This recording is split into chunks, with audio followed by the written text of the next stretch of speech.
सो hey guys, आज से मैं एक न्यू मानवा शुरू कर रहा हूँ और ये मानवा तुम लोगों को कैसी लगती है मेरे को कमेंट सेक्शन में बताओ। स्टोरी की शुरुआत होती है और एक नरेटिंग वॉइस हमें बताती है यहाँ इस दुनिया में कोई भी एक पीसफुल डेथ नहीं होता। इसके बाद हमें एक तेज से चलती हुई कार का सीन दिखाया जाता है जो कि एक बंदे की तरफ एकदम तेजी में जा रही होती है। फिर उसको एक बहुत खतरनाक टक्कर मारती है और उस टक्कर से उस बंदे की स्कूटी भी टूट जाती है और उसका सारा चीजें भी टूट जाता है। फिर हमें उसके सर से एक लॉकेट जैसी कोई चीज उड़ती हुई दिखाई जाती है। वो कार इस बंदे को इतनी खतरनाक टक्कर मारने के बाद भी इसके लिए रुकती नहीं है, सीधा यहाँ से चली जाती है और ये बंदा जमीन पे लेटा रह जाता है। और ये बंदा एकदम लहूलुहान होकर के सोचता है क्या मैं सच में अभी के लिए मरने जा रहा हूँ। इसके बाद हमें ये बंदा अपनी लाइफ के बारे में बताता है जो कि एकदम एवरेज होती है, नहीं अगर कहे तो बिलो एवरेज के भी नीचे। इस बंदे ने अपनी बात ना सुन के दूसरों को फॉलो किया और अपने रहने वाली जगह को छोड़ के ये जगह नारंग जिन पे आ गया, जो कि इस जगह का नाम होता है जिसमें ये रह रहा होता है। और ये बंदा 7 साल एक लेवल 9 के सिविल एग्जाम को पास करने में लगा देता है और अभी के टाइम पे ये बंदा 33 ईयर्स का हो चुका होता है और अभी ये डिलीवरी मैन का काम कर रहा होता है। और भाई दुनिया में ऐसी कोई चीज नहीं होगी जो कि इसके मदर ने नहीं करी होगी इसके टेक केयर करने के लिए। इसकी माँ एक इंश्योरेंस एजेंट बनी, एक नर्स बनी, नर्सिंग होम में एक छोटे से स्नैक स्टॉल पे काम करी, एक फ्लावर शॉप पे काम करी और भी बहुत सी जगह पे काम करी। और जब इसके फादर की डेथ हुई तो इसके माँ ने ही इसके ट्यूशन, कॉलेज फीस और सिविल एग्जाम के फीस का ध्यान रखा था। और इसके मदर के नाम पे सिर्फ एक ही चीज बची थी और वो थी कर्जा,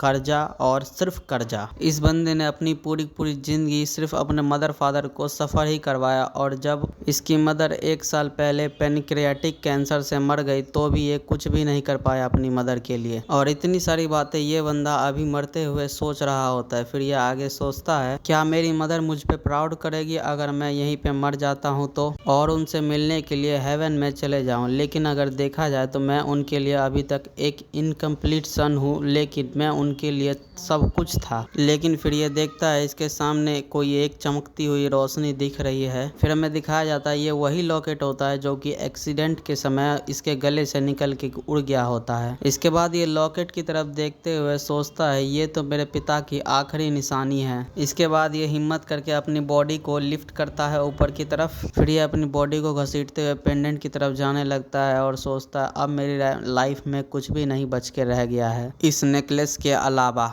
इसके बाद वो घसीटते हुए पेंडेंट के पास पहुंचता है और हाथ बढ़ा के उसको पकड़ता ही है कि उतने में उस पेंडेंट से एक रोशनी निकलती है। फिर एक चमकदार रोशनी के साथ इसके सोल को किसी और दुनिया में किसी और की बॉडी में ट्रांसफर कर देती है। इसके बाद ये अचानक से अपनी आंखों को खोलता है और सोचता है मैं अभी भी जिंदा कैसे हूँ, मैंने ये क्लियरली देखा था कि मैं हेल के दरवाजे से लौट के आया हूँ। इसके बाद इसके सर में दर्द होने लगता है। फिर इसको इसके बॉडी की सारी मेमोरीज याद आती है और ये सोचता है तो मेरा नाम जो हुई है, तो अभी से हमें हमारे मेन कैरेक्टर का नाम पता चल गया तो इसीलिए मैं अभी से इसका नाम जो बोलूँगा। जो के सारी मेमोरीज को याद आ जाने के बाद इसके सामने एक औरत और एक आदमी खड़े होते हैं जिसमें से औरत बोलती है सांगजोंग ये देखो जो होश में आ गया है। फिर ये सांगोंग आता है और बोलता है हुई तुम कैसे हो, क्या अब तुम्हारी तबीयत ठीक है। ये देख करके जो एकदम हैरान हो रखा होता है। जो सांगोंग से बोलता है मेरे सिर दर्द को छोड़ करके मैं अभी के लिए एकदम अच्छा फिट फाइन हूँ। सांगोंग फिर जो से बोलता है तुम कॉन्स्टेंटली दर्द में कर रहे थे और तुम 3 दिनों से लगातार सोए हुए हो। हमें ये देख करके अब बहुत ज्यादा ही खुशी हो रही है कि तुम अभी ठीक हो। लेकिन भाई जो को तो कुछ समझ में नहीं आ रहा होता, ये तो एकदम हैरान हो रखा होता है। फिर उसके सामने खड़ी लेडी बोल रही होती है तुम जरूर ही अभी भूखे होगे, तुम्हें कुछ खा लेना चाहिए जिससे कि तुम्हारी एनर्जी वापस आ जाए। इसके बाद हम सांगोंग का फेस देखते हैं जो कि एकदम उदास हो रखा होता है। फिर ये लेडी बोलती है सांगोंग क्या अभी भी हमारे पास मास्टर बैंक के रिलेटेड कोई भी न्यूज़ नहीं है। इसके बाद जो सोचता है मेरी मेमोरीज के हिसाब से मास्टर बैंक एक सूजू जनरल हुआ करते थे जिन्होंने मोनोपोलाइज कराया इंटरेस्ट को सॉल्ट और आयरन के ऊपर अनहुआ में। उन्होंने कहा था एक तलवार जब भी बना सकते हैं जब उनके पास सूजू जनरल द्वारा एक पट्टिका हो। पट्टिका मीन्स ऑर्डर। सांगोंग बोलता है हाँ तुम क्या सोचती हो सिर्फ कुछ ही लोग हैं जो कि मास्टर बांग का इंतजार कर रहे हैं? मैं विश करता हूँ कि मेरे पास वो लक हो। फिर वो लेडी सांगोंग से कहती है, आखिर स्वॉर्ड सेक्ट के हुआ क्लैन ने क्या कहा? लेकिन उस लेडी की बात पे सांगोंग कुछ कह नहीं पाता है। इधर जो इन दोनों की कन्वर्सेशन को सुनता है और हमें बताता है, हुआ सियोमयोंग स्वॉर्ड सेक्ट के हुआ क्लैन का जूनियर सेक्ट लीडर है। इस बंदे की वजह से जो क्लैन का आयरन चेम्बर रैपिडली गिरता जा रहा है। उनके और मास्टर बांग के बीच एक समझौते के लिए उन्होंने हमें ट्रिक करके 2000 सिल्वर कॉइन्स ले लिए। सांगोंग फिर ये लेडी से बोलता, प्लीज हुई का ध्यान रखना, मैं कुछ समय के लिए यहाँ से बाहर जाने वाला हूँ। इसके बाद हमें जो के कोर्टयार्ड का सीन दिखाया जाता है जहाँ पे वो बाहर खड़े होकर के बोल रहा होता है, जब से मैं उठा हूँ मेरे को एक चीज का आंसर नहीं मिला है। क्या यह मेमोरी उस पर्सन से बिलोंग करती है जिसका नाम जो हुई है? इसके फादर जो सॉन जो क्लैन के आयरन चेम्बर के एक ब्लैक स्मिथ हैं और उसकी मदर गो आयंग एक अच्छी और दयावान औरत है और इसका ओल्डर ब्रदर जो ह्यूक एक गधा है जो कि पागल हो रखा है एक मार्शल आर्टिस्ट बनने के लिए, और इसकी छोटी सिस्टर जो योन जो कि हमेशा से ही एकदम बीमार रहती है, और लास्ट में मैं हूँ जो ह्यू जिसने 3 महीने में च्योंजा और एनालिस्ट को याद कर लिया। और भाई च्योंजा और ये एनालिस्ट कौन सी चिड़िया का नाम है आगे पता चलेगा तो बता दूंगा, और भाई मुझे भी समझ में नहीं आया ये चीज क्या है। जो फिर आगे बोलता है, ये जो इसके पास इतने ज्यादा अमाउंट में नॉलेज धीरे धीरे करके आ रहा है, ये वो सारा नॉलेज नहीं है जो कि जो के पास प्रीवियसली हुआ करता था। ये वैसा सेम नॉलेज नहीं है जो कि एक बंदा आसानी से समझ ले। लेकिन इनमें से भी सबसे ज्यादा क्वेश्चन करने वाली बात ये है इंस्क्रिप्शन सामा। ये इंस्क्रिप्शन सामा इसके माइंड में अपने आप ही छप चुका है, और ये सामा का मतलब होता है ग्रैंड मार्शल।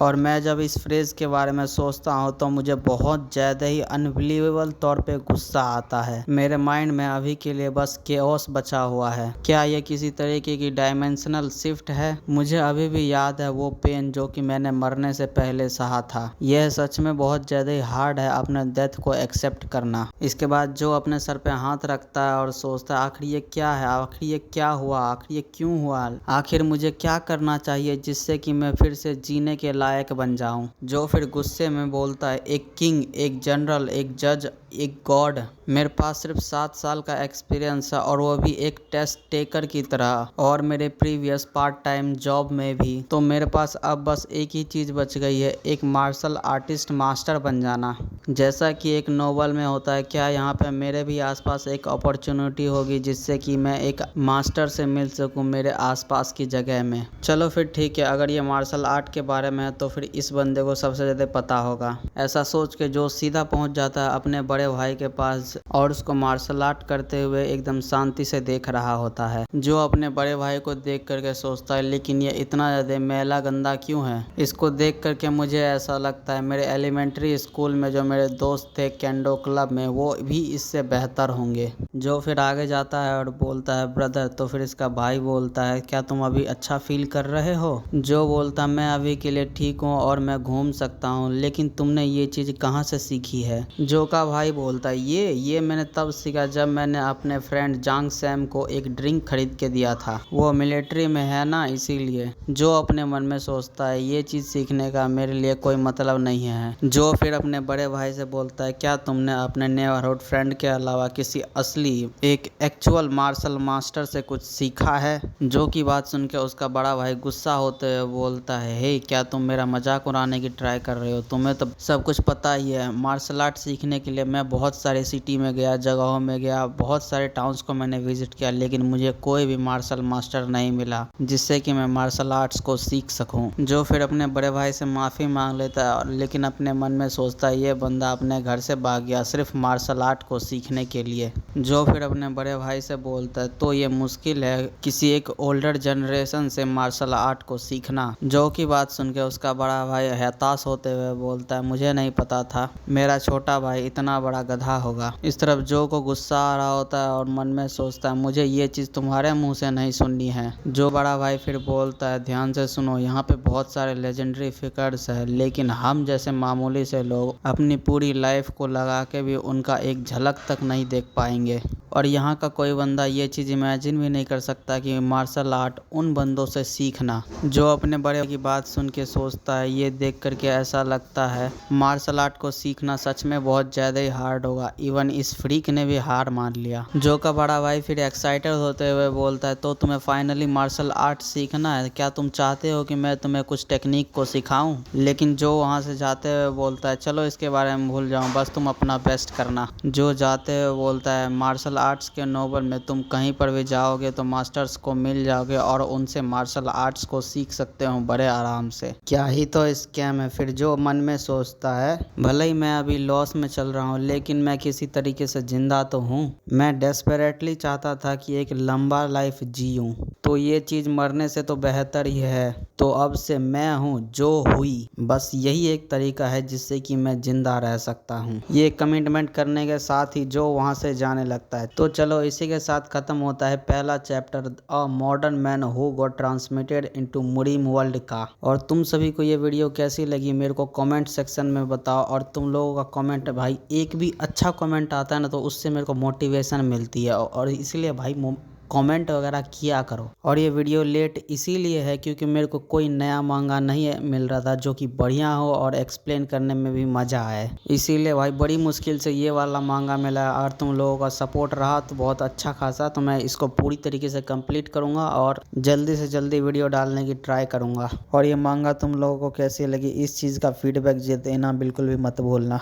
बड़ी मेहनत लगी है यार इस वीडियो को बनाने में, तो इसीलिए मेरी मेहनत के लिए तुम लोगों का एक कमेंट करना ज़रूरी है भाई। तुम लोगों को कैसा लगा, तुम लोगों का क्या एक्सपीरियंस है, ये चीज़ मेरे लिए जानना ज़रूरी है। इसलिए कमेंट करना बिल्कुल भी मत भूलना। चलो फिर इसी के साथ इस वीडियो को यहीं पे ख़त्म करते हैं। वीडियो पसंद आती है वीडियो को लाइक करो, चैनल को सब्सक्राइब करो। चलो मिलते हैं किसी और वीडियो में कोई और नए टॉपिक के साथ, तब तक के लिए बाय बाय।